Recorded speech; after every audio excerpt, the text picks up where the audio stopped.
Ito nga pala yung old main outfitter tracker hat natin mga idolo. Ayan, iba't iba assorted na ano yan, na old main.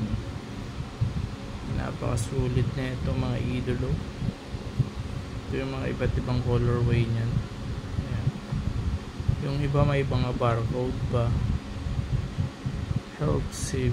Yan. Tapos ito, napaka-astig din na ito. Ayan. Lahat yan original, napakasulit ng mesh. Pero sa murang halaga lang mga idolo. Ito naman yung ano natin, BT fishing na bass. Ayan, bass. Napakasulit din. Protect your dreams. Ayan. Tapos ito Tahiti. Ayan. Mahe Siagma. Ayan, napakasulit din na ito. Papakita ko lang sa inyo. Tapos ito camo. Tapos ito yung isang camo na old main. Diba may mga barcode mga idolo. Tapos ito Idaho rod and reels. Napakasulit na ito, leather patch.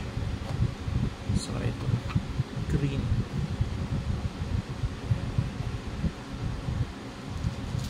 Sa mga gustong umorder, PM lang. Meron rin tayong mga ganito na socks. Napakalupit ng pagkaka-embroidery.